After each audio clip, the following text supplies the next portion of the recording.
The Open Therapy Institute is addressing bias in mental health care. Go to our website, opentherapyinstitute.org. We have CE credit workshops about overlooked issues in the field. You can go to our workshop page and register now and become a member.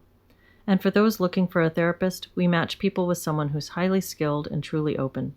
Just contact us through the contact page on the website or email us at info@opentherapyinstitute.org. Hello, I'm Leslie Elliott Boyce, and I'm speaking with Dr. Andrew Hartz of the Open Therapy Institute. And Andrew, I am excited to hear what you have to talk about today. Thanks. Good to talk as always. Well, as you know, I've been working for over a year, maybe like a year and a half on a book. And it's I think it's related to a lot of different things that are on people's mind, like the search for meaning, a kind of crisis of meaning and direction. I think the ways that people are wanting to, but maybe struggling to reconnect with faith and spirituality, to understand religion and faith issues. Because I think society's kind of like lost connection to them, and maybe some people are trying to reconnect to that. But other things, like it's also related to other things like AI and the increasing technologization of society and how that impacts people. Things like drugs, psychopharm, lots of stuff that are all kind of tied together to a couple of central concepts in psychotherapy, psychology. So they're all kind of like tied together. Um, so basically, the two concepts are secrets and mysteries. Mm. And then there's a third related concept of questions. So a secret is something that you can know what it is, but you can't communicate it. So think about trying to explain to a young child what it means to fall in love, what it is to fall in love. Even if you're really, really articulate, the kid isn't gonna understand it because they haven't had that experience. There's a whole interpersonal, emotional, psychological experience that goes with it that they don't have a reference point. So even if you try to describe that stuff really, really well and you're really good at it, there's a gap where they're not going to get it. And you can think about that. There's other things like trying to explain to somebody who's been deaf their whole life what music is like, or somebody who's blind what color is like. And so I think there's different things where you can see where people are limited. But another maybe more mundane example might be like grief.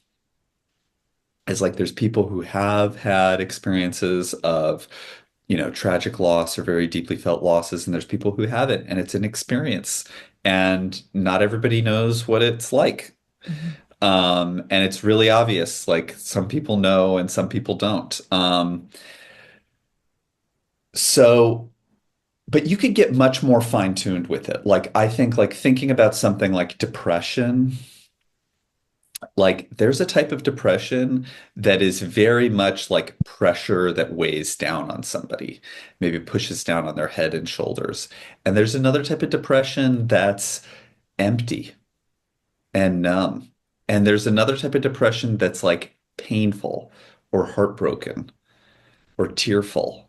And it can be heavy or cold or fast or slow or like despairing or frantic or there's a lot of different types of depression, and we don't really have words for all of these things. And there's a certain point where there's a line in a Bob Dylan song that I think about a lot. I think it's in It's All Over Now, Baby Blue, whatever that is. Maybe that's the title of the song, but I think he says like he's talking about somebody who's crying like a fire in the sun. Mm. And it's like, have you felt that? And my guess is of the audience, maybe some people have, and probably a lot of people haven't. And they're maybe trying to imagine what this experience is, and they're trying to, and maybe they can kind of get pieces of it, or maybe they can't. But there's a limit of like what of this stuff we can really communicate. If you think about moving away from sadness, think about like different types of laughter and different types of jokes. So like a joke can be raunchy or aggressive or depressive or self-deprecating, and it can feel cathartic. You can feel guilty or gross for laughing. You can feel um it could be disturbing even. Like, so there's all these different types of laughter, these different types of depression, these different types of happiness and anxiety, and we don't even have words for these things.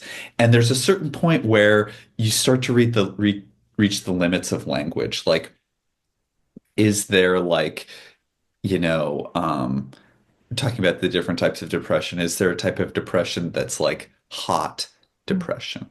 Or like, is there a type of depression that's like, uh, maybe that's very sober? Mm.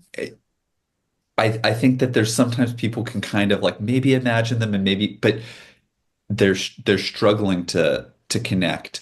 And I think those experiences are happening all the time. Our language is really, really limited.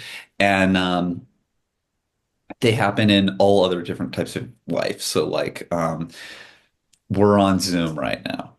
So like what is different about being on Zoom versus being in person? And we can identify some things. Like I can't make eye contact with you. If I look at the camera, I'm not looking at your face. If I'm looking at your face, I'm not looking at the camera. So we can kind of have a simulated eye contact, but it's not really eye contact. Um, I don't feel your physical presence. Sometimes the angles are weird and, I seem shorter than I am or taller than I am, or um, sometimes the rhythms are off, the volume of the voice is off, the spacing is off. Like things aren't, there are ways that but does any of that really matter? I mean, when I'm with a patient in person, I feel like a big way that I'll understand my patients is I feel in my body an emotion that I think they might be feeling. And they might be saying everything's fine, but I'm feeling very anxious all of a sudden. And I'm thinking, okay, maybe this person's anxious. Mm-hmm. And but that signal of what they might be feeling is much weaker on Zoom and maybe even misleading. So I think I miss information. But there's kind of like how many of these states of like technological states or missing pieces in technological interaction, like how much of that is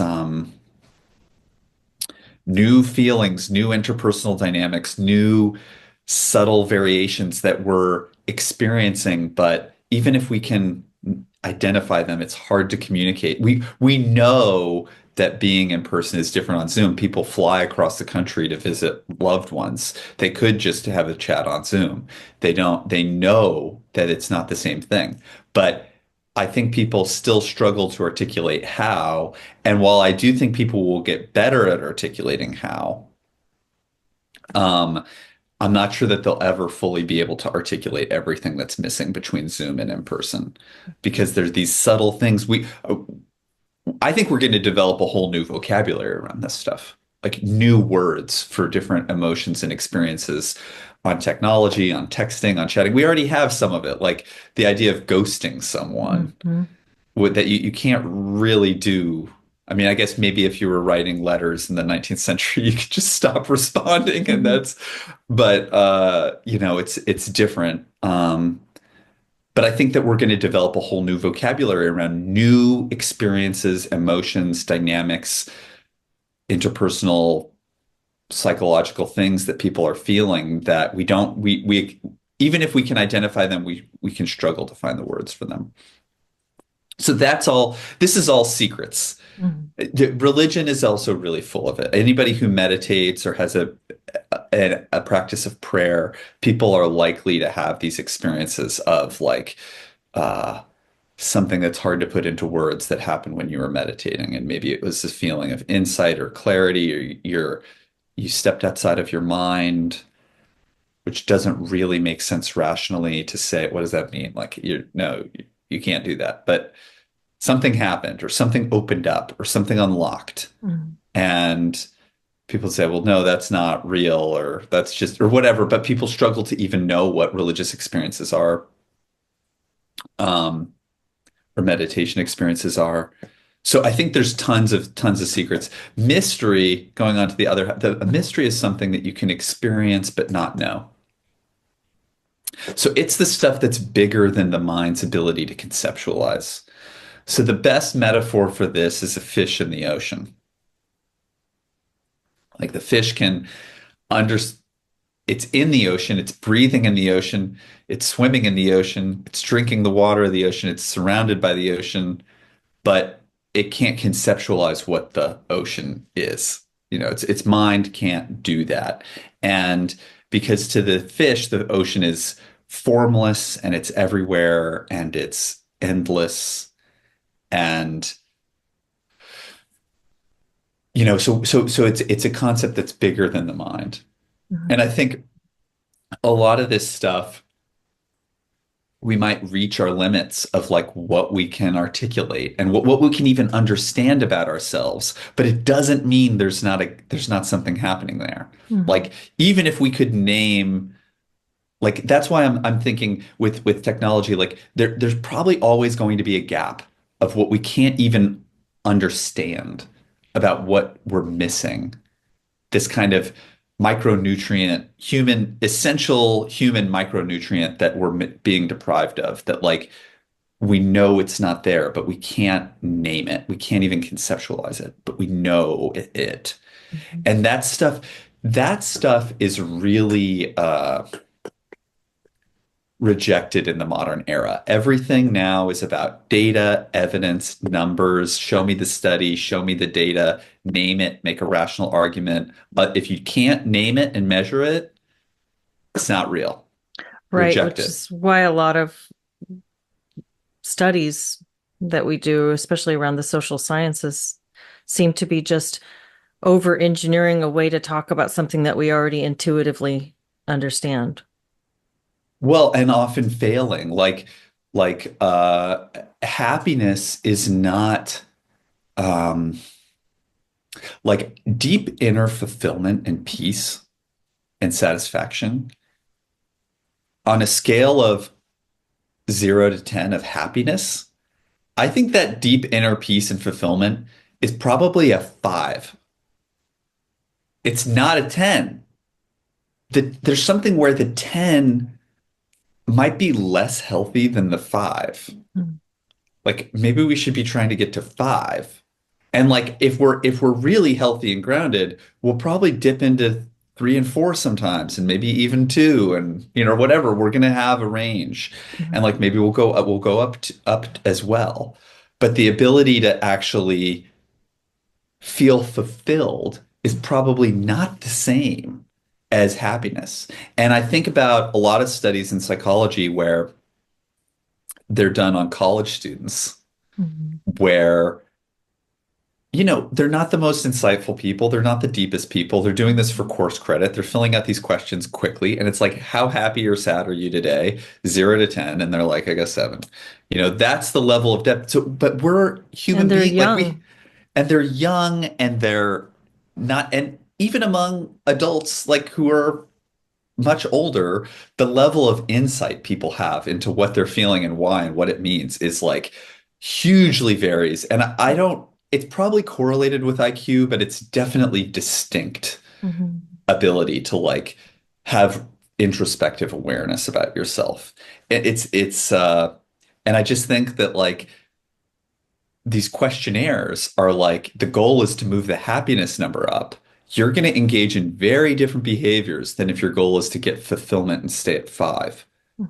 It's a totally different thing.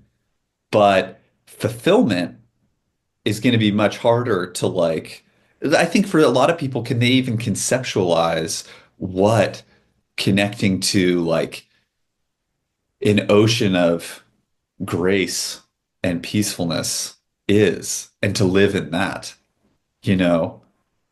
They're not even thinking about that. They're like, I guess I'm fulfilled. Like my job's okay. There's good TV on. Like I had a decent lunch. I guess I'm fulfilled. That person is rating that the same way Or maybe they're getting rated higher than like the enlightened sage is going to Hmm. do it. So it's like, so that was like the third concept was a question. And a question is something that you can know and you can communicate, but you can't measure, or you can't measure it well. So there's the secret is the unnameable, a mystery is the unknowable, and a question is the unmeasurable. Unmeasurable.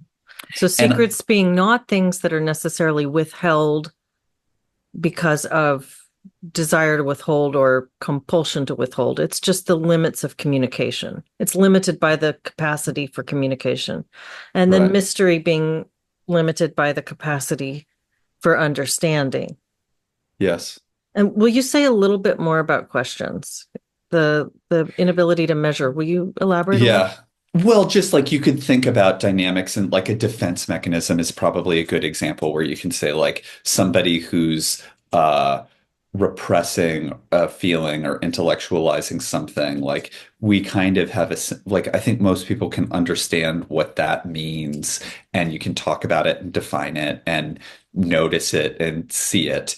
But it's very hard to reproduce some of these things in the lab. Maybe Mhm. not impossible. And I think especially as like MRI stuff gets better and technology gets better, like I think that our ability to measure some of these defense mechanisms could really enhance.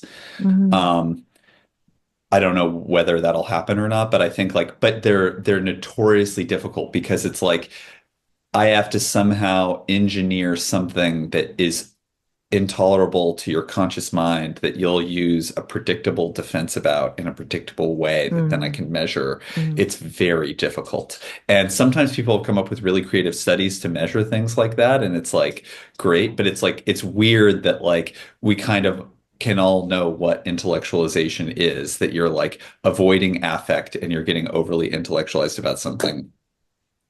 People know what that is. I think a lot of people can recognize that they've done it or seen people who've done it. It's not such a necessarily like mystically deep idea, but it's very hard to measure defense mechanisms and reproduce them in the lab in a way that's quantifiable. Um, so I think psychology is just full of questions because the thing that's easy to measure are self-report questionnaires for undergrads about how happy or sad they are, or different, or their self-report about what their personality variables are, and then how they do a mechanical task on a computer. I mean, that stuff's what's easy to measure. So that's what gets measured. And everything outside of that is much harder to measure. So it often gets left out, even if it's not a secret or a mystery. So then what all of these have in common are their aspects of the human emotional, social, psycho-spiritual experience that sort of defy mechanistic description and understanding. Yeah, well, I mean, a defense mechanism is very mechanistic, Hmm. but it's just not.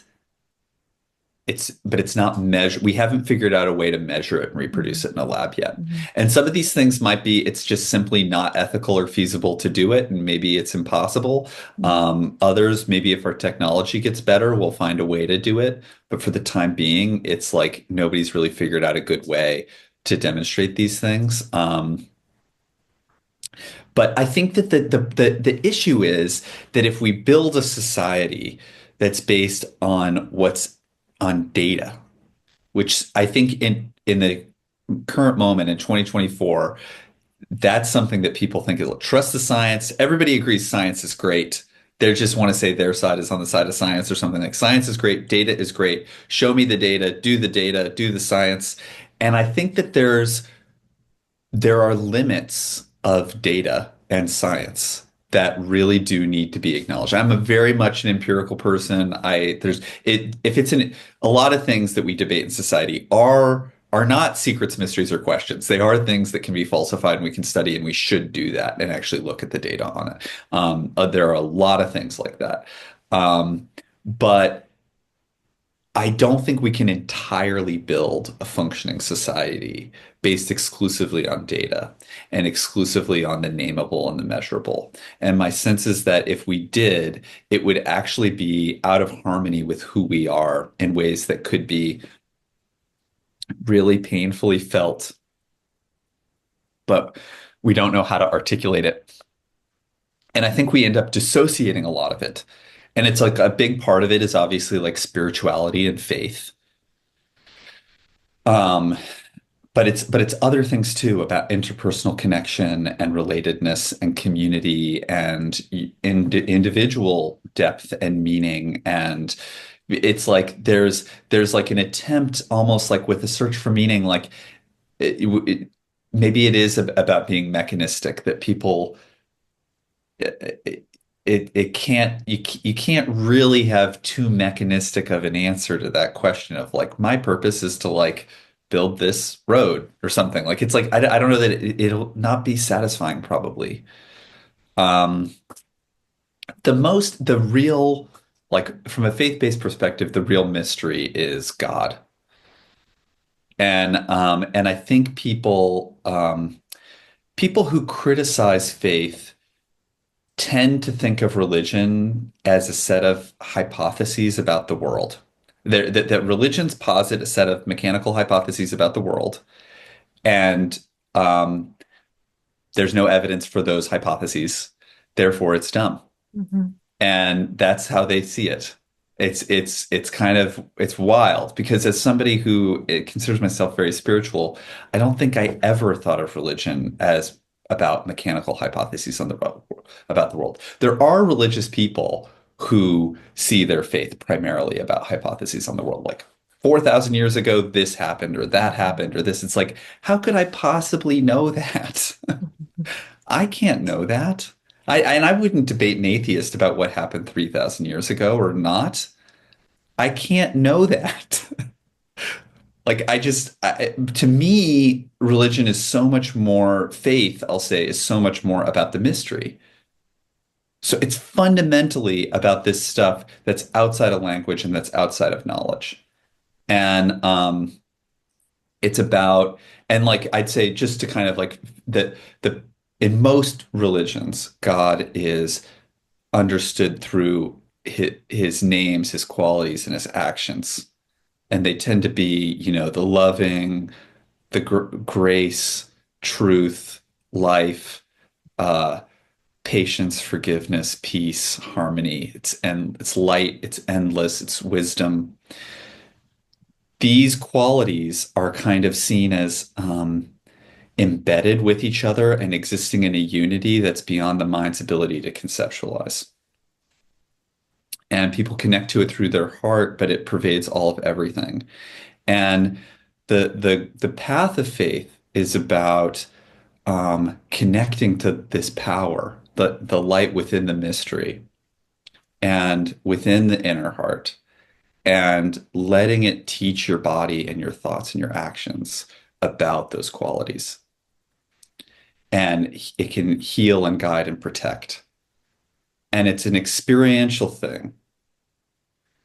And it's not going to fit in the mechanical, data-based worldview because you know, you can do self-report and be like, does your religion make you feel better? And people say, yeah. And it's not really persuasive evidence to those people. But is there, what's happening here? Um, so I think that I think that it's not, even among people with religious faith, I think they're too often falling into a trap of like, think claiming that they know things they don't know and trying to take a stance that they know everything. That's not, to me, faith is the opposite. It's about not knowing. I remember the story of Job is a really, really powerful story here, where after Job's suffering, God goes to Job, and Job finally gets to ask him, why did this have to happen? Why did this happen? And God responds with a question. He says, well, you see how the stars are each in different places in the sky? Like, why did we put them there? And Job says, I don't know. And he says, well, do you see how there's different animals and beasts in the sea and in the forests, and they have different shaped bodies and different like behaviors? And why did we make them in the forms that they have? He says, I have no idea. And God says, that's exactly right. You don't know. You can connect to the grace of good qualities that come from your faith and your connection to God and that power. But the why is something that belongs to God. And that understanding, that appreciation of the mystery, that there is this power and these good qualities that we can still connect to and still be nourished by amidst the mystery. That in some Bibles, you'll see it called the wisdom of Job, the wisdom of not knowing, which was, and by the way, that's the same as like Socrates' wisdom. His wisdom was, I don't know. He was the wisest person because he was the one who knew he didn't know.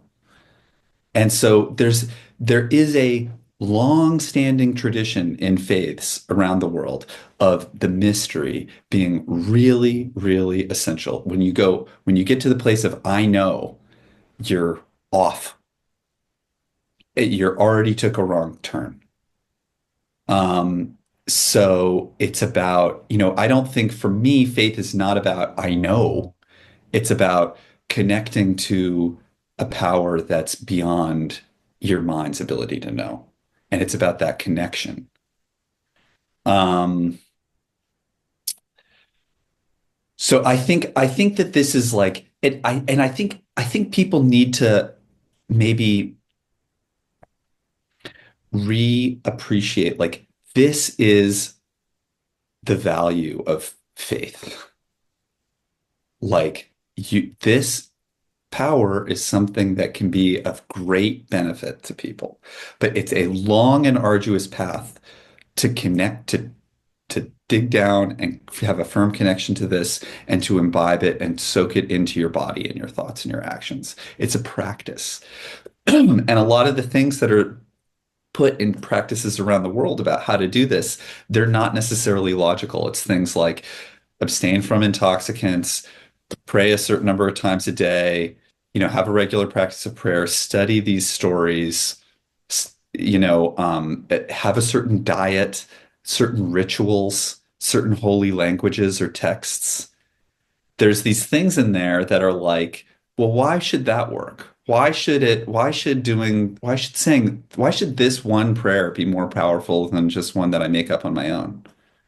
It's like, because that prayer came from the mystery.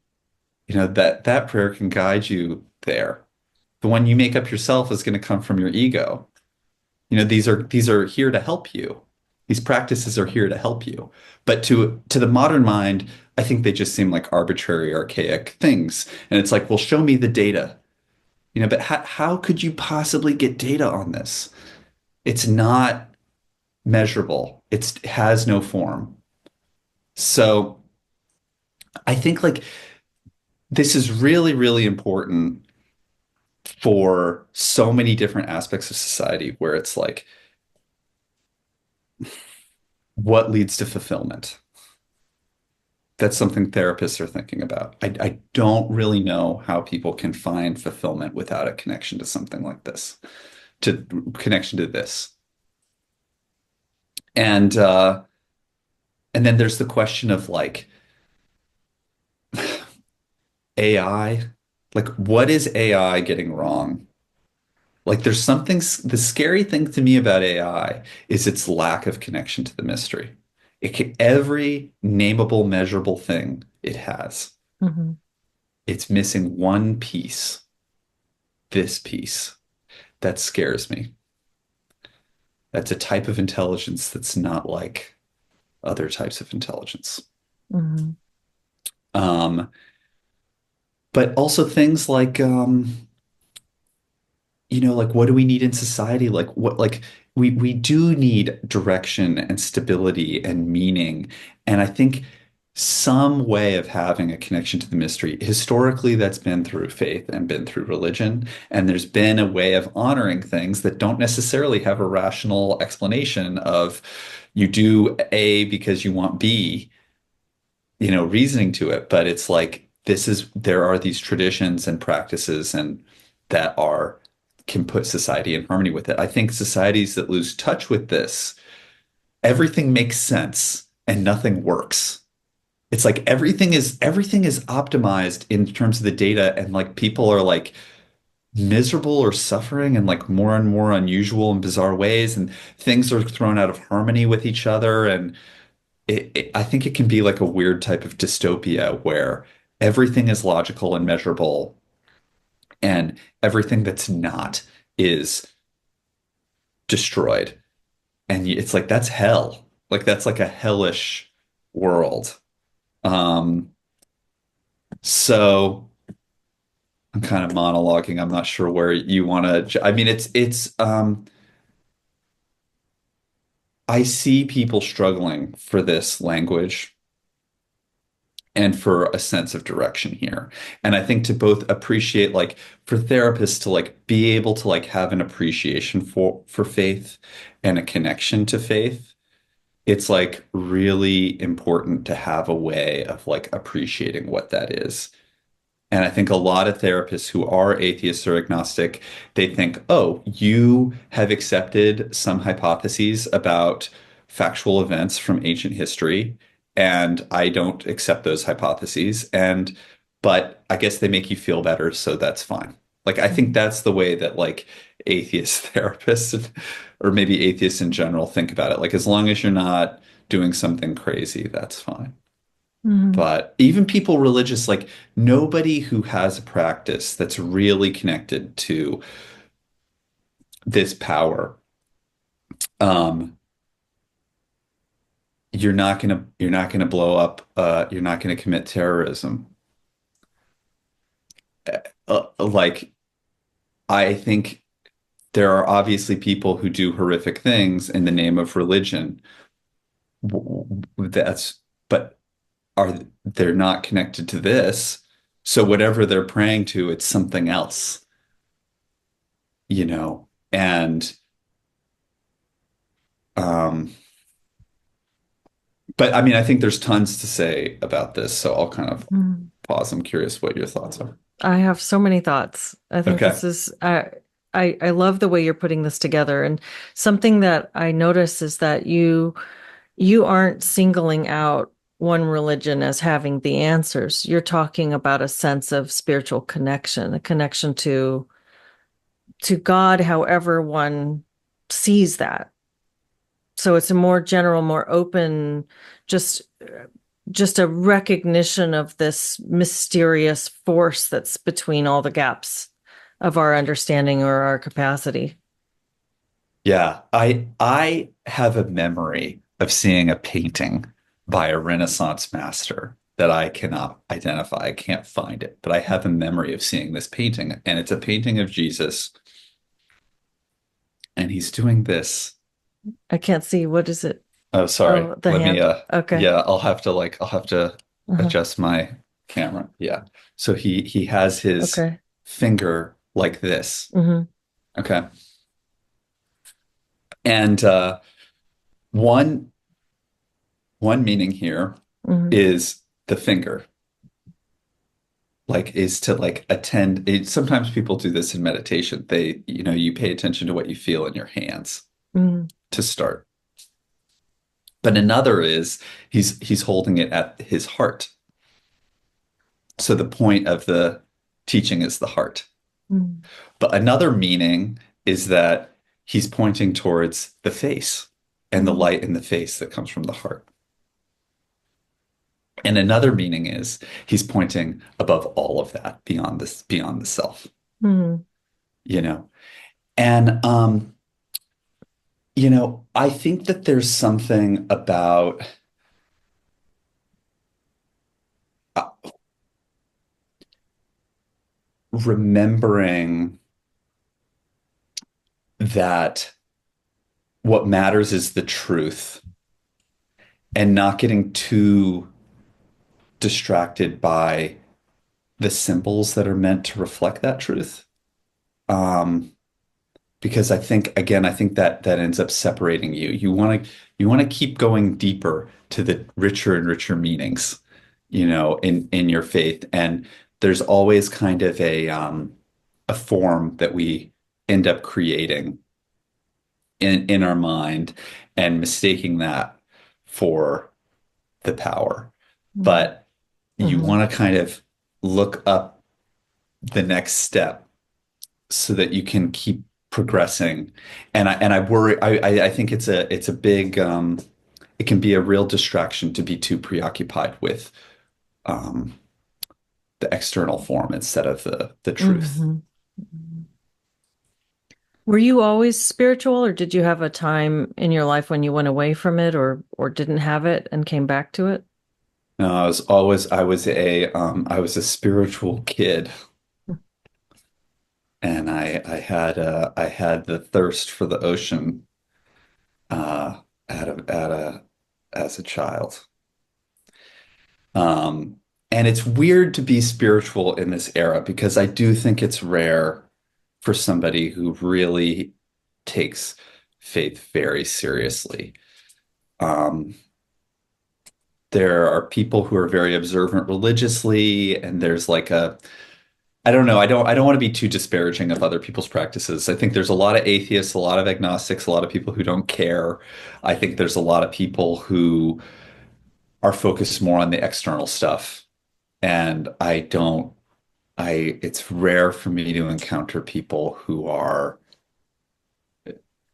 very spiritual. I'm like, this is I take it very seriously. It's a very intense part of my life. Mm-hmm. And I don't encounter people like that often.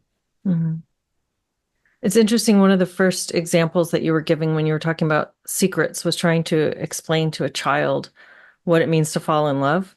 Yeah. And I was, it's like you're reading my mind because I was just thinking about this yesterday, about trying to explain this to my son, who's 13 now, and Mm, he's a young 13. So, he's got in his friend group, you can see some of the boys are starting to definitely go through the change, and some of the girls have already, and then some of the kids still look like little kids, and he still looks like a little kid, and he still sounds like a little kid, and his understanding still seems to be there. And I was thinking, should I, and how do we talk about this thing that's going to happen to him? It's going to be this force is going to come over you, and you're going to start to see people differently, and that passion that you have for things in your life, yeah. you're going to find that passion gets directed at someone, and it's going to be the most powerful thing that you've ever felt. And I'm thinking, like, how do I talk about this to a kid?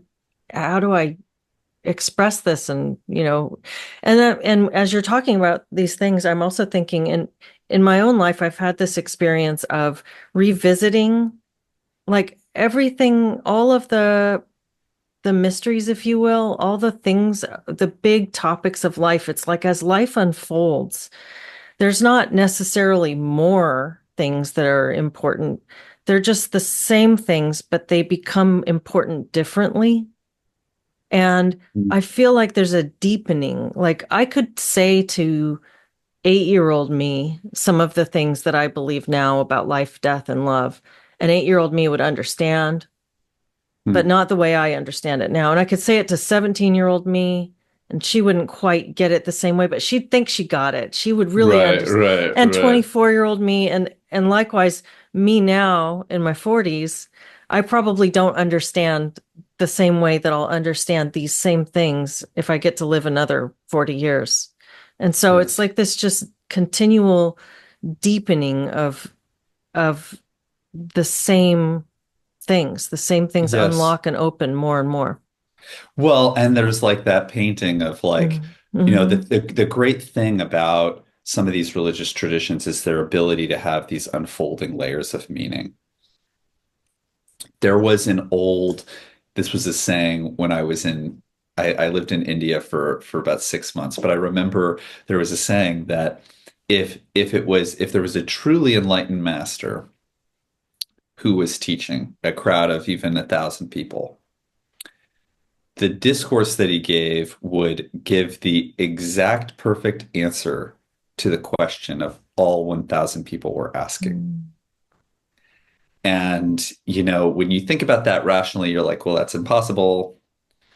Um, but there's something about when you speak from the depths of the heart that it can have these multiple meanings. And you hear this that, the divinely revealed texts, the divine revelations are different traditions a little bit. They have 10,000 meanings or 70,000 meanings and and the meanings are constantly unfolding. And you might read a passage and there's a very idiosyncratic worldly resonance with some specific thing that you're happening, or there's a deep theological point, or there's a deeper theological point, or there's a something that's more psychological or emotional, and there are these layers of these meanings. What does it mean? Um, when you think about stories in the Bible, like maybe like the burning bush or something, is a great image that's of that nature. Um, and what is the burning bush? And it's again, these layers of meaning that are constantly unfolding. And when people say they know the answer, it's like you're that's such a that's a boulder in your path to Mhm. getting to the next place. And it's like maybe you do need to kind of absorb that for a little while, but then you gotta keep moving Mhm. and and it'll keep unfolding. Um, but there's something I think that because our society is so secularized, people are kind of forgetting how to do this. And it leads to like, I mean, I get a lot of like, I don't know why. It must be because I'm like curious about it and I clicked a couple, but I get a lot of like atheism videos in my YouTube. But I find them so frustrating because I'll find that atheists are basically arguing that the hypotheses that religion posits have not shown evidence with any data. And that tends to be their main thing. Or there's these things that are in scripture that are inexplicable according to the most superficial, worldly based analysis. Um, and if you say, oh, it's a metaphor for something, you're just like trying to excuse that it was really dumb Mhm. because, people in the past didn't use metaphors. And they didn't have that capacity, I guess. So if you think they're using a metaphor, then you're just trying to defend how dumb they were by making something up that's BS. I just Mhm. like that seems to be the essence of it. Um and then I'll see the person who's like debating them and they're kind of like conceding all of that and going and making some like strange I don't know why they're not actually talking about how there's a truth here that has value and focus on that and like you don't need to have the answer to explain every little scripture that's associated with every religion. Like just don't even worry about that. But um focus on what you're actually there to get. You don't have to pretend that you know how the universe was created. We don't even know where we came from. Like, I just feel like we don't know how we were created. How are we going to know how the universe is created? Mhm. So I don't know. To me, or I guess how where consciousness was created, or Mhm. um, but yeah, I do think like spirituality is more about those mysterious things, consciousness, being alive, being agentic, being sentient, being a being, grace, the mystery, the light. Those are the things that, because I think the scientific or the overly data focused argument is like, well, we can't measure any of those things. So let's just assume those aren't real. And then if we make those assumptions, then we, Hmm. move forward into something. But I really don't think that that world will work for people. Hmm. Um, I like how you're finding this uniting thread that brings together all these different aspects of modern life that are uh I guess particularly mm, it's a crisis of meaning, as you say, like we are finding ourselves in this really painful place culturally and socially, and for so many reasons that seem disparate, but when you kind of bring it together in this framework, um, one of the things that I've thought about is how the mechanistic worldview, this data-driven, empirical, scientific, technological worldview, it it kind of leaves no room for life itself. And so something I've been sort of trying to find the uniting thread for, or articulate a uniting thread for, is how the way that the way that things are going, we've got a completely consent-based sexual morality at this point mm, that's taken hold, where it's just fine to commodify sexual experience. That's becoming a norm right now. At the same right. time as we also have been promoting so heavily this last election cycle to abortion, not just in the most extreme cases of difficulty, but just because it's a right and you should be able to do that. And so that's a devaluation of sexuality and then a devaluation of conception. And then we also have the promotion of assisted suicide and euthanasia at the same time, which is the the the being able to, as human beings, make a calculus about when life becomes too inconvenient or too difficult, and so we should Mm, just cut it off. And so all these things at the same time, and when during COVID there was the great suppression of life in order to prioritize other mm, life. mm. And I guess I wonder how are all of these things united? What brings all these together? And what are your thoughts on that?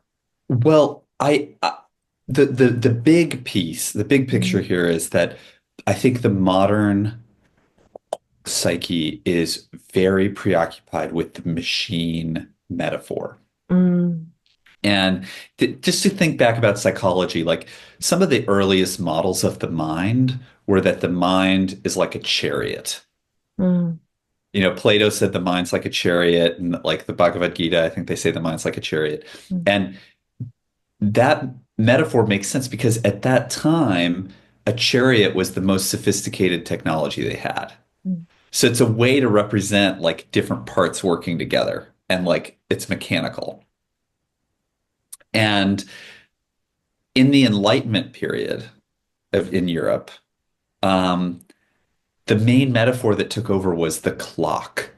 mm, And you see that clock metaphor, not only the mind is a clock, but the body is a clock, society is a clock, the universe is a clock.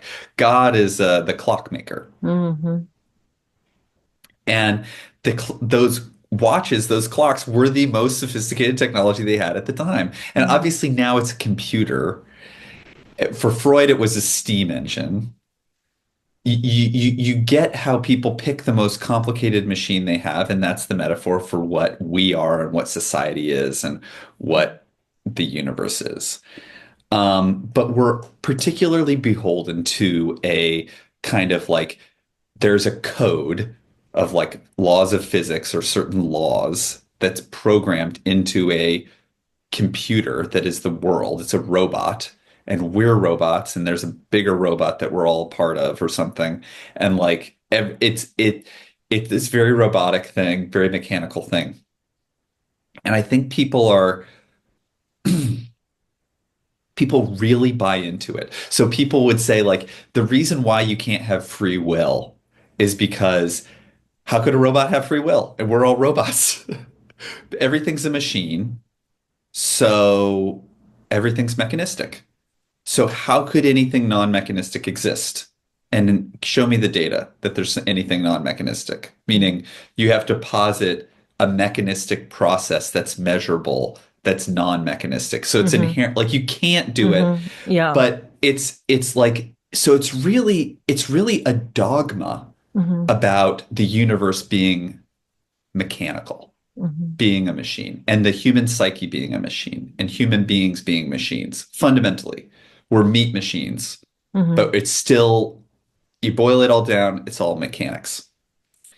And in order to do that, you have to say, I am not making any choices about my life. They're all just happening as pre-programmed things. My consciousness is irrelevant and doesn't mean anything and doesn't impact anything or have any value.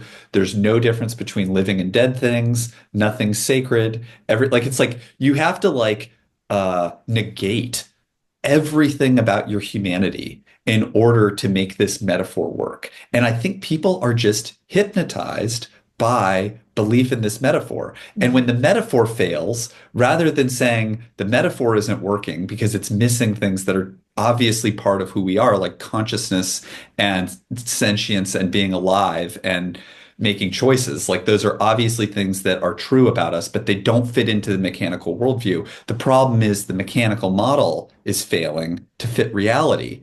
They go the other way. They say, no, we're those are all illusions.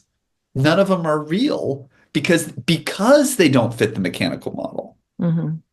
And I think it really sets up a horrifying uh when you start thinking everybody's just a robot, you don't have to honor life. Nothing is Mm-hmm. sacred. And it does set up, I think there's a reason why science in particular can sometimes become really horrifying. And it doesn't recognize anything as sacred. And with sex in particular, people have very complicated feelings about sex. I don't think we have time to get into all of that today, but like Mm-hmm. every faith-based tradition says there's some connection between how you have sex and your spiritual growth. Mm-hmm. And I think on some level, deep down, people understand that when you honor your sexuality and that part of your heart, it's it's part of your connection to the mystery. Those two things are related. But you can't do a study on that. You can't measure that.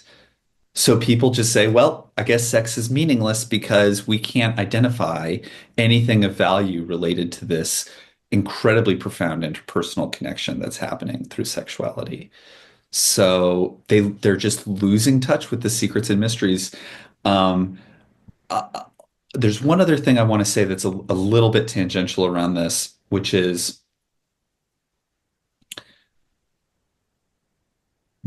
think about in the ancient world or the medieval world where people would wake up at 4 a.m. and do their ablutions and do their prayers in the pre-dawn hours.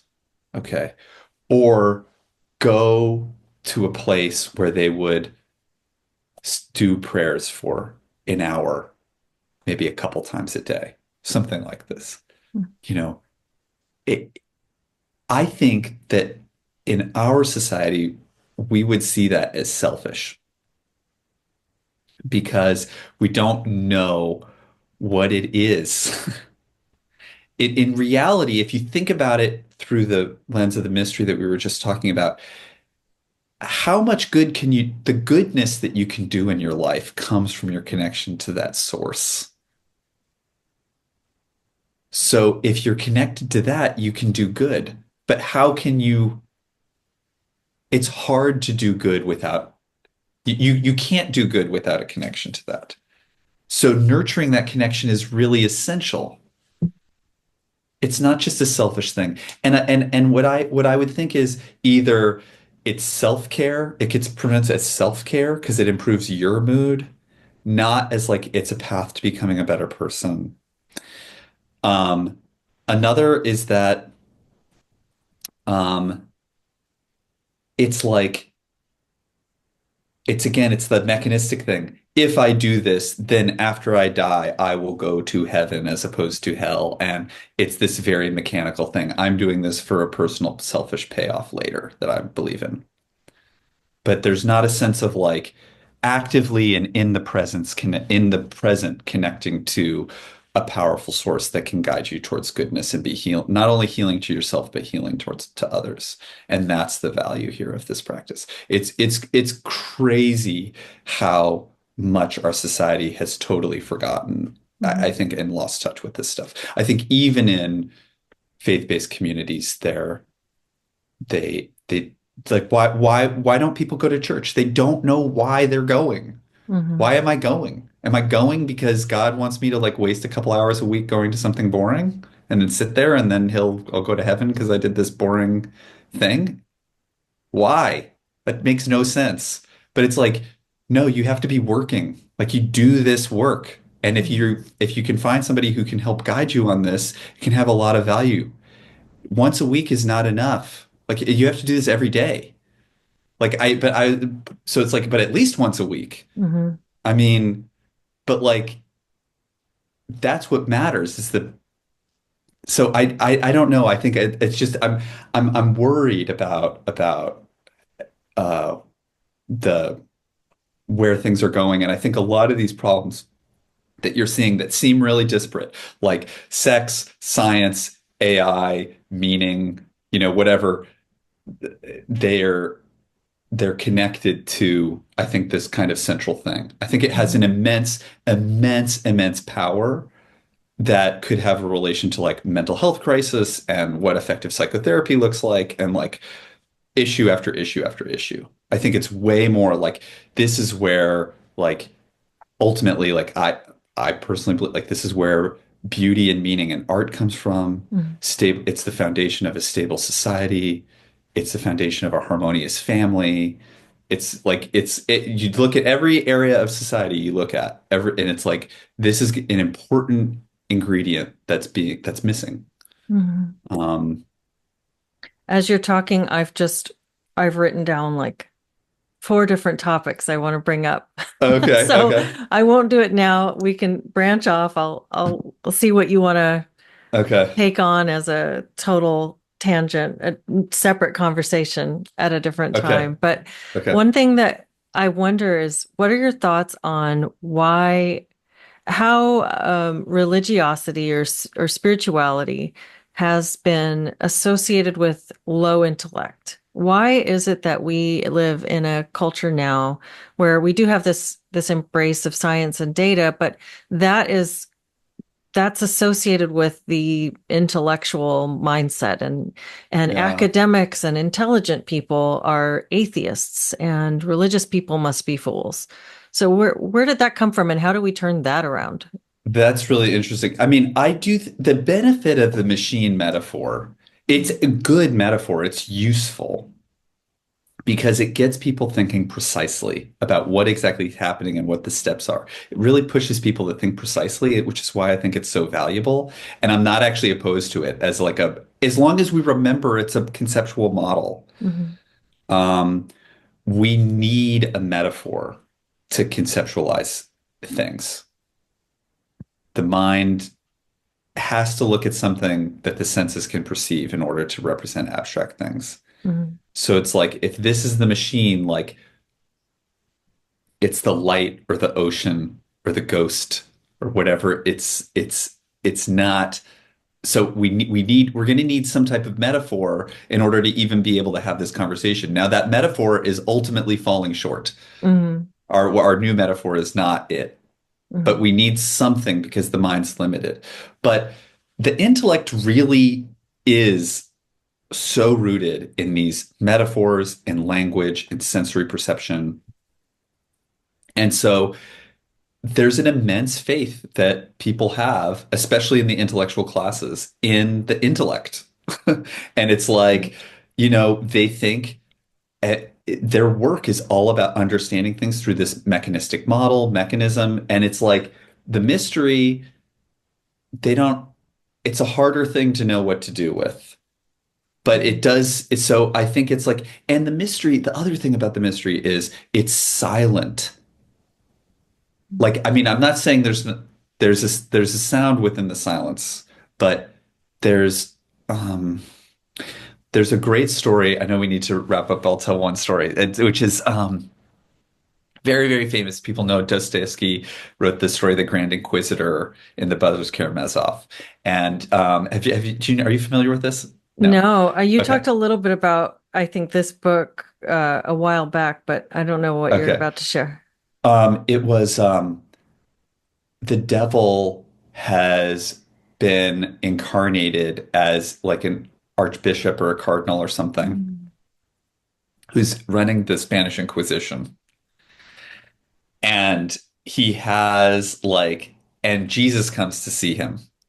And the archbishop makes all these arguments about like how God made a mistake by allowing people to have free will. People shouldn't have free will because they're going to choose evil and then they're going to suffer because of it. So the devil says, so I'm going to fix that by making them do the right thing. And then I'm helping them. I'm doing what God didn't do by letting them sin. God's hurting them, and I'm fixing it by not letting them sin. And he has these the devil makes this incredibly long, I think actually pretty Mm. beautiful argument about like why is there suffering in the world? And he believes in God, but he thinks God is wrong. Mm. And Jesus hears this whole story and turns around and walks out and doesn't say anything, you know. And I don't think like if somebody wanted to debate these issues with me, I really think I'd say no. I don't have any interest in debating this Mm. because it's like we're fundamentally talking about something that's outside of language and outside of knowledge and is the mystery. And you only are going to connect to that through experience. Nobody's going to find the mystery through debate. Mhm. Maybe that's too extreme, but I don't know. You got to go on the journey. And Mhm. if you want to go, it's hard to do this. If you don't want to go, there's no chance. I'm Mhm. not going to argue you into wanting to go on this journey in a sincere way. And if you agree with some argument I made, you're already on the wrong path now because you're not looking in the right place. You're looking at some argument that logically made sense to you. Even if I Right. win, I lose. So I wouldn't debate it Mhm. because it's not in that realm. Like debates are all rooted in language and social convention and emotion and ego and all these things that are not conducive to actually connecting to the mystery, which is why my read on that story, that's why like Jesus, what are you gonna you're gonna debate him? You're gonna debate like there's no debate. The truth is just there. Like there's no arguing. Mhm. So um so I think that might be part of it, is it's not this isn't in the realm of the intellect. Mhm. So the more our society values intellect, words, data, the further it's going to get from the sincere, heartfelt connection to this power. Mhm. Um, it's not a data thing. It's not a debate thing. It's not a language thing. It's not a knowledge thing. It's not a It's measurable thing. Yeah, that's really well put. And I think that something I've observed over the past, what, 10 years, I guess, since people have started doing podcasts, and you can hear Jordan Peterson talk or Joe Rogan talk to somebody for a couple of hours, and they just sort of talk about the meaning of life, really, in Yeah. all these. It's like a resurgence of philosophers, really, rather than Yeah. scientists. And so I wondered kind of at what point did we decide that science was the realm of smart people and philosophy wasn't important? Like we already had it all figured out. And I guess I'm really heartened to see the reemergence of philosophical passion, just exploration. Yeah, it needs a different vocabulary. Hmm. And the vocabulary is a lot of it is myths and parables and symbols Hmm. and images and things that have multiple layers of unfolding meaning and are not limited to a simplistic, rational, mechanistic interpretation. And it's a different type of thing. It's not like the other stuff. So, um, I hope that we can find a way to like prioritize and reconnect to this. This is something that ChatGPT can't do. Hmm. I really like the mystery, the mystery, the mystery. It's so fundamental to who we are as humans.